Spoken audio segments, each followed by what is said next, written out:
څوک دې وفات شوي؟ مور به ورو دوی به خویندې مې ورور مور پلار دوه خویندې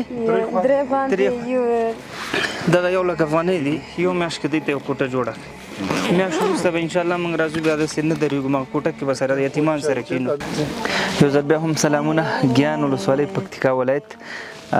دغه کور خو به تاسو لیدلی دروازه مې ټک کړې وه نقیب الله کریم الله په نامه هغه یتیم ماشوم چې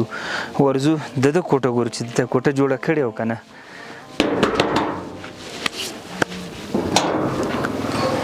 حاجي صاحب سړی مش جوړ په خیر صحت د ښه ده خیر دی کریم نقیب چیرې دی کریم خان خو پاکستان ته د درس لپاره تللی دی او نقیب الله خان انشاءالله کدی شي آماده شي زه به ټلیفون ورته وکړم که راغی مونږ خو پېژنې او بالکل کوټې دې پیدا شي کوټې بالکل هغه به ګورو څنګه جوړه کړې ده که نه انشاءالله ښه دا یې تره دی تره یې که نه ښه زه ورځو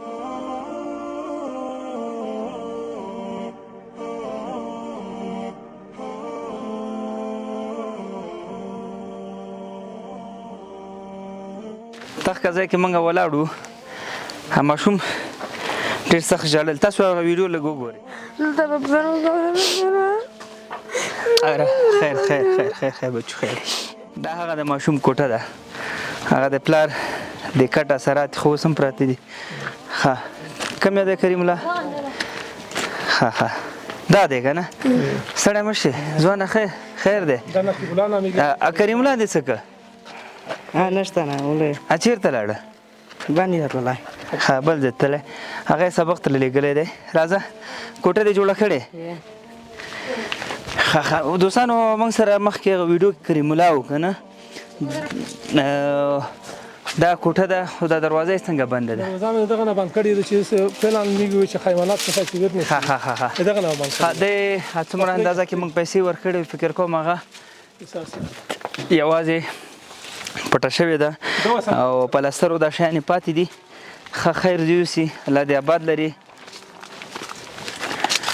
دا دی ماشاءالله کوټې ښه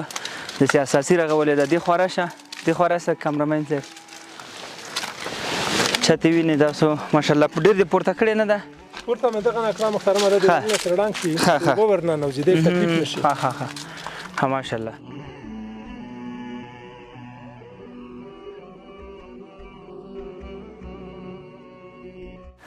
ماشاءالله ښه برابره کوټه ده ښه ښایسته کوټه ده او بیرغ هم لګولی دی موږ د سره مینه شته ښه بیرغ سره مینه شته ده بس الله دې وطن را جوړ کړي او ماشاءالله ښه کوټه زه خوشحاله کړم ما په دغه هر ویډیو کې ویلي راسه کریمه نقیب الله خان راسه چون دا نسته هغه بل نقیب نسته دی کریم نشته نو ویلې مو هر ویډیو کې چې موږ راځو بیرته به سرپناه وي کوټه به پټه وي خو الحمدلله کوټه یې پټه ده ډېر کم کار پاتې دی بیا هم کوشش وکړو که تاسو کې څوک یاستئ غواړئ د دې ورسیو د دې دروازې د پلستر لپاره کومک کوئ موږ خدمت کوو انشاءالله دوباره به دې ته دغه شی امانت ورکوو که چېرته څوک یاستئ ځکه ژمی را روان دی یو نیمه میاشت وروسته دلته واورې شروع کېږي نو خوشحاله سومه بیا هم مننه ترنه یې مننه تاسو نه مننه الله دې په خیر او سلامتۍ سره لوی که چې تاسو خپل په واده باندې وفا راسره وکړه الله مو خوشحاله لره ډېره مننه دوستانو دا بل کورو نور کورونه هم پاتې هغه ویډیو هم در سره شریک کوم په لوی الله مو سپارم خدای په امان